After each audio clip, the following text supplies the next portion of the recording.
Hello tout le monde, j'espère que vous allez bien. Bienvenue dans cette nouvelle vidéo. Je vous avais promis que j'allais vous parler un petit peu plus de ma retraite de silence en fait que j'ai faite sur Bali. J'en avais déjà fait une il y a un an. Je vous avais déjà promis une vidéo et finalement je ne l'ai jamais fait, donc je me suis dit que là il était temps de vous raconter un petit peu ce qui s'était passé. J'essaierai tout au long de la vidéo de vous mettre quelques images que moi j'ai pu prendre aussi avec mon téléphone. Là-bas j'avais fait un espèce de mini vlog pour que vous puissiez voir en fait comment c'était, les chambres, qu'est-ce qu'on faisait. Alors c'était pas une retraite de silence Vipassana, pour ceux qui connaissent les retraites de silence Vipassana, ce sont des retraites de 10 jours où on ne fait que méditer, on n'a pas le droit de lire, on n'a pas le droit d'écrire, on n'a même pas le droit il me semble de regarder les autres dans les yeux, c'est vraiment une retraite de méditation. Moi c'était pas tout à fait ça, c'était une retraite vraiment de silence, mais j'écrivais, je lisais et j'allais méditer dans les activités qu'il y avait au sein du centre. Donc déjà, pourquoi je suis partie là-bas? Tout simplement parce qu'il y a un mois, on m'a découvert un petit souci à l'ovaire droit, voilà. Une hémorragie donc qui est stable à partir du moment où je reste raisonnable, pas de sport, etc. Et je me suis dit en fait que c'était le moment pour moi de partir là-bas. Dans le sens où j'ai tendance à beaucoup fuir dans mon travail notamment. Et je me concentrais pas du tout sur moi, j'ai appris la nouvelle et au lieu de me concentrer sur moi et d'essayer de me retrouver en fait et d'essayer d'aller guérir des choses entre moi et moi-même, je posais en fait mon attention beaucoup plus sur mon travail. Je me suis mise une espèce de bulle autour de moi où je me suis dit ok on va bosser à fond, on va faire ça et j'ai pas eu le focus au bon endroit. Donc je m'en suis rendu compte. Et je me suis dit ok, je vais repartir dans cette retraite de silence qui m'avait fait beaucoup de bien il y a un an. Il y a un an, les choses étaient vraiment différentes. Il y a un an, j'arrivais à Bali, un petit peu plus. Du moins au moment où j'ai fait cette retraite, c'était ma première retraite spirituelle. Et ça m'a beaucoup aidée puisqu'il y a un an, je suis venue à Bali avec des bagages émotionnels énormes. Énormément de traumas pas réglés, etc. mais dont j'avais quand même conscience. Et cette première retraite m'avait déjà beaucoup aidée, notamment à ce moment-là, je devais faire des choix dans ma vie assez importants. Et j'avais eu mes premiers signes de l'univers, de mes guides quelques jours après.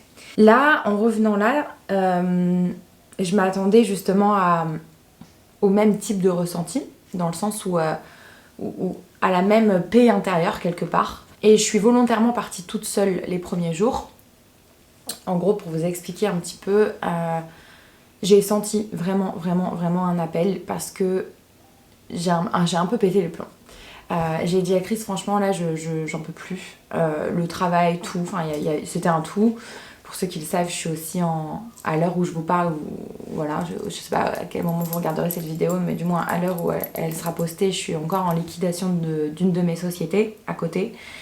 Et forcément c'était pas évident puisque j'avais tout ce stress là.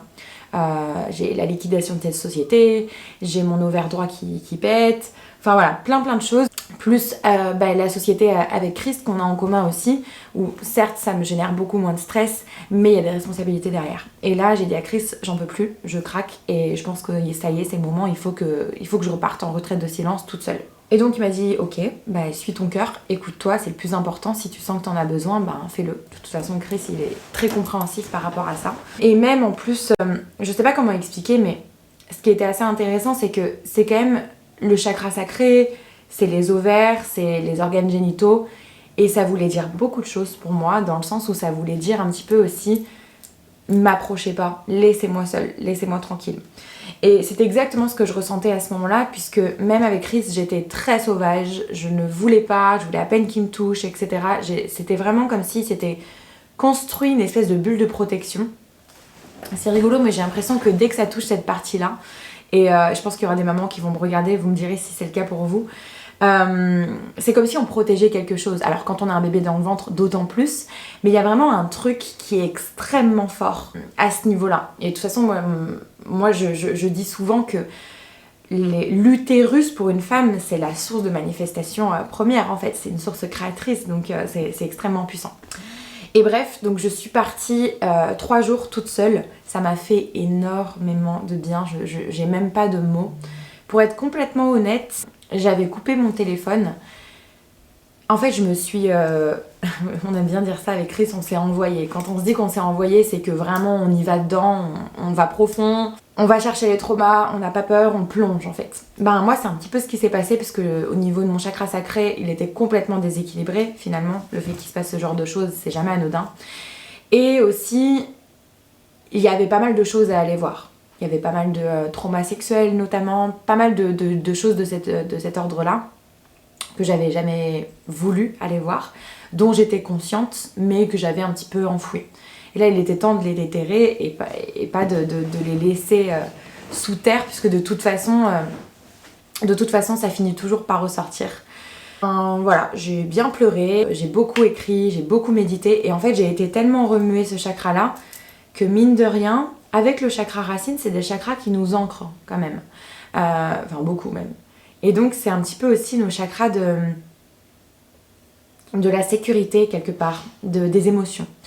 Et en fait je me suis sentie extrêmement insécure. Ça faisait très longtemps que je m'étais pas sentie comme ça, notamment par rapport à Chris, le fait qu'il soit pas avec moi. J'avais tellement remué tout ça que le soir même, je me sentais toute seule, toute abandonnée, insécure, j'étais plus sûre, alors pas plus sûre dans mes sentiments quoi que ce soit, mais plus sûre, je me demandais qu'est-ce qu'il faisait, je me disais oh là là, mais ça se trouve il peut partir, j'avais peur en fait. Et ça m'était jamais arrivé, ou du moins ça faisait très très longtemps que ça m'était pas arrivé. Et donc du coup j'ai un peu craqué, j'ai envoyé un message à Chris, j'avais dit que je couperais mon téléphone. Bon, j'ai pas été regarder le reste parce que j'étais pas là pour continuer à poster sur les réseaux ou aller voir les messages parce que je voulais pas de source de stress.